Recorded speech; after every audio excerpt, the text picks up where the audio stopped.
Damai sejahtera Allah dan kasih karunia menyertai hati dan pikiran kita di dalam Yesus Kristus. Amin. Renungan harian hari ini, hari Kamis, tanggal 19 Mei, tertulis dari kitab Yeremia 30 ayat ke-11.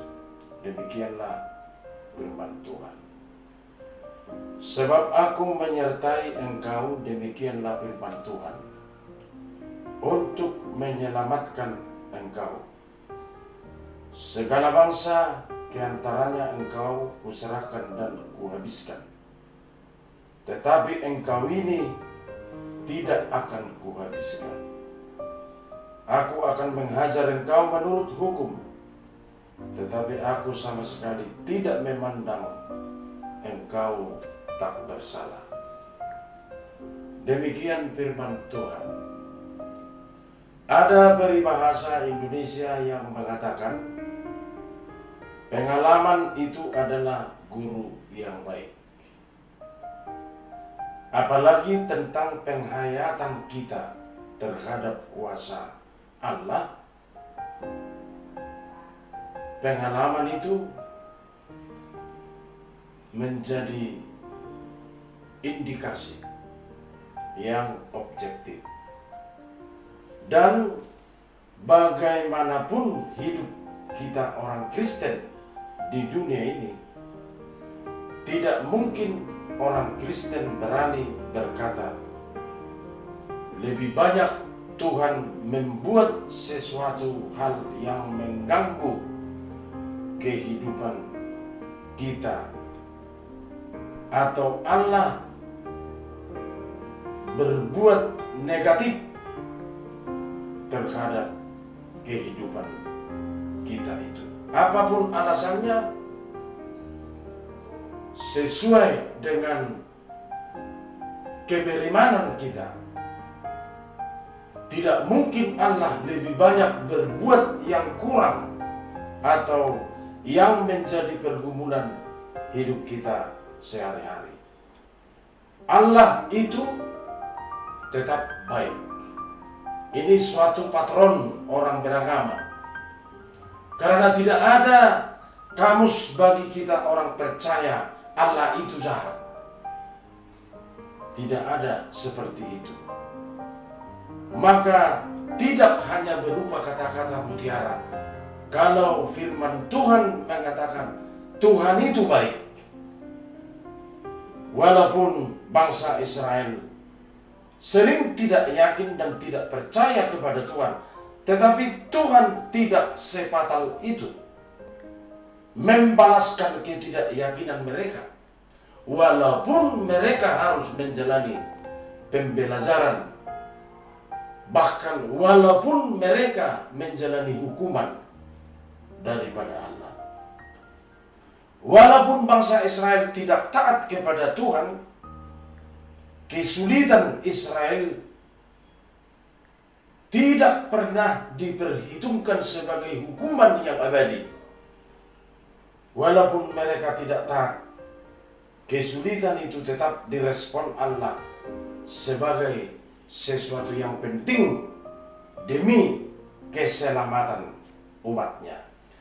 Itu sebabnya di sini dikatakan, sebab aku menyertai engkau, aku menyelamatkan engkau. Walaupun Tuhan tetap memandang mereka tidak bersalah, tetapi oleh karena dinamika hidup Israel sering melakukan kesalahan dalam waktu tertentu dan dalam pertimbangan yang matang, Tuhan tetap tidak memandang mereka tidak bersalah. Itu bukan berarti hukum tidak diberlakukan. Ini yang luar biasa. Hukum itu tetap berlaku walaupun lebih tinggi level kasih Tuhan daripada murkanya. Inilah yang luar biasa. Kata Yeremia, tetap lebih besar kasih Allah daripada murkanya. Ilustrasinya seperti yang kita tahu bersama, digambarkan kasih seorang bapak terhadap anak yang dilahirkannya. Bagaimana sekalipun kesalahan anaknya, itu tidak pernah tidak diakui menjadi anak yang dilahirkan. Demikianlah Allah Bapa kita di sorga di dalam Yesus Kristus, kasihnya lebih besar daripada apa yang kita alami. Sekalipun pengalaman itu merupakan kepahitan hidup, tetapi kepahitan itu bukan kepahitan yang permanen. Ada pergantian situasi kondisi kehidupan. Bisa saja hidup kita sekarang pahit, untuk hari-hari depan sudah mengalami sesuatu yang manis. Artinya tetaplah kita bersuka cita di dalam nama Tuhan, seperti nats ini. Aku akan menyertai engkau dan aku akan menyelamatkan engkau. Kalau kita yakin terhadap penyertaan dan keselamatan daripada Allah, apapun yang diperbuat Allah dalam hidup kita, sekalipun itu merupakan suatu tekanan, pembelajaran demi kebaikan, itu harus tetap kita sikapi dengan baik. Terpujilah Allah kita, karena begitu besar kasih-Nya di dalam Yesus Kristus. Amin. Terima kasih Tuhan kami di dalam Yesus Kristus. Firman ini dapat menolong kami dalam menjalani hari ini. Walaupun di sana sini sesuatu hal yang mengherankan hidup kami. Kadang kami mengalami gangguan, mengalami pergumulan, mengalami bahkan kepahitan, kesulitan.